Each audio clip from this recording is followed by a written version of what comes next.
fascinating, isn't it? Clearly, aspects of my body are returning because I couldn't touch my toes for 3.5 years, and I could touch my toes in early April for the first time. And I've noticed that I can now, when I lift on the toes, I know the bloody random screenshots of the video give away that, wait a minute, is this guy dancing or taking out 15 miscreants by high kicks? Sorry. Yes, I did fall. I stumbled. But I've got amazing ankles. And I'm about 20 centimetres away from something to hold on to at all times. Except when I'm outside. And increasingly, my inner voice is going, 2 sticks! Take Ava! I'd like to take my staff, Japanese BO staff, bow staff, because it's 6 foot. And it saves me from anything, getting up, falling, everything. And if someone comes up from behind, you can take out 15 of them without looking.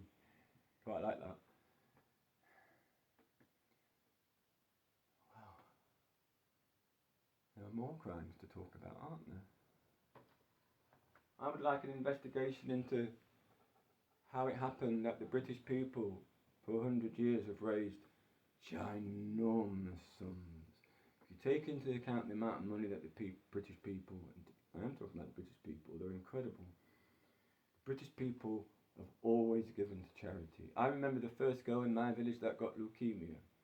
The entire village raised money. Everything. Middle class people don't like raffles.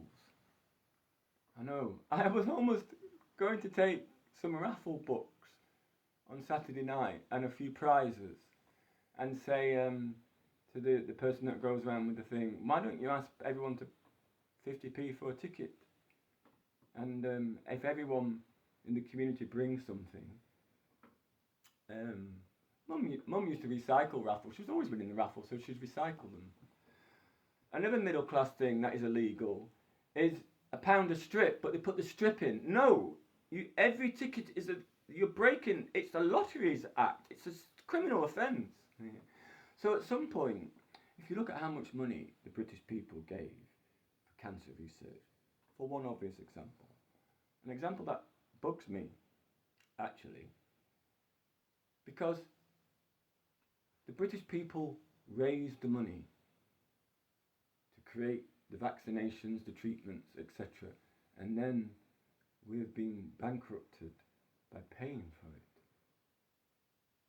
So at some point in the past, there has been collusion at governmental, ministerial and civil service level and large pharmaceutical companies. Because the patents to the medicines and the treatments belonged to the British people. He and she who pays the piper calls the tune. Yes, that's exactly what I'm saying. Sequester all the assets of every single international criminal organisation masquerading as what is commonly known as Big Pharma. You don't change the world, unfortunately, by marching in the streets. You just get your photograph taken and videoed by the authorities. Just saying. It's funny, you could see some marches on television where there's like 1 million people doing this. Right-wing nut jobs. I'm not talking about the Farmers' March. Vic went on the Farmers' March. The only time he ever went to London. Terrified him. That's how committed he was. Having said that, Vic was the only person in Kent that said, angrily, "You don't know what you're doing. You're voting to leave the European Union. Russia will invade the Eastern Europe immediately afterwards." Who paid? Who funded the Tories during the time? Russia. The Tory party was an instrument of the KGB for at least 20 years, you numpties. It's not even a secret. The future of this empire is British, not Russian. Every single one of those Tory criminals. Hang them from the yardarm on a British naval base. Why? Because that's the only place where capital punishment exists in this country for treason. And I can assure you, taking money from the KGB to change British history is beyond treason. I'm sorry to say, I'm against capital punishment.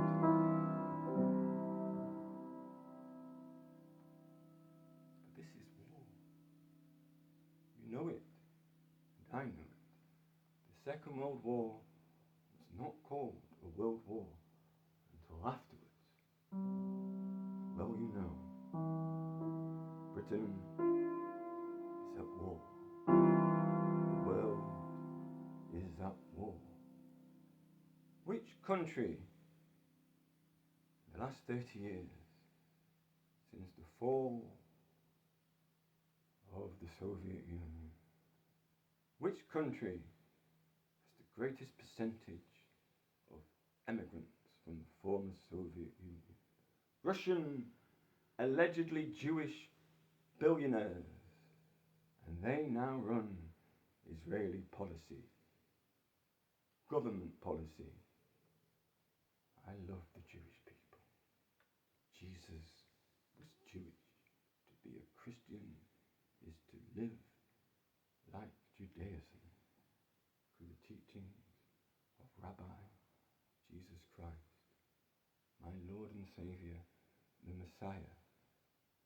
Not for all the Jewish people, but Jews for Jesus, a wonderful organisation who are taken more seriously now, I understand. And Jesus Christ, the Messiah, Isa in Arabic, he is the Messiah. He is the Christ, sent from God to save the world. And the Muslim people and the Christian people believe that Jesus, Isa, Christ the Messiah, will return. Seriously, I am Desmond, an ordinary person with a normal brain. Just whilst you were watching television, I studied the world. Travelled the world. Spoke to people in their languages badly, about their life, their politics and their history. Yes, frequently teaching them. But I'm old.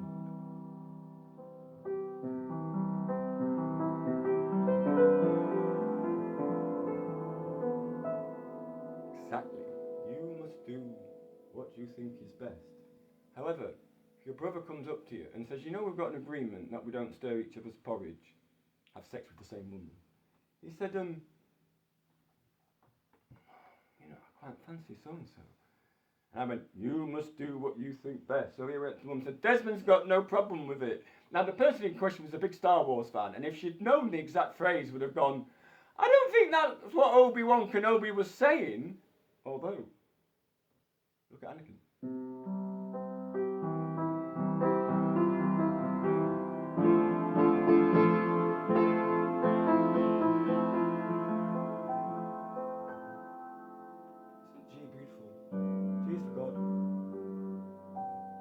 God, Allah. God doesn't mind sharing.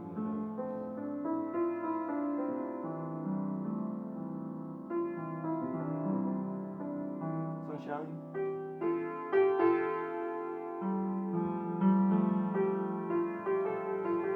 Stephen George Archer. Fiona. Fifi. Face it.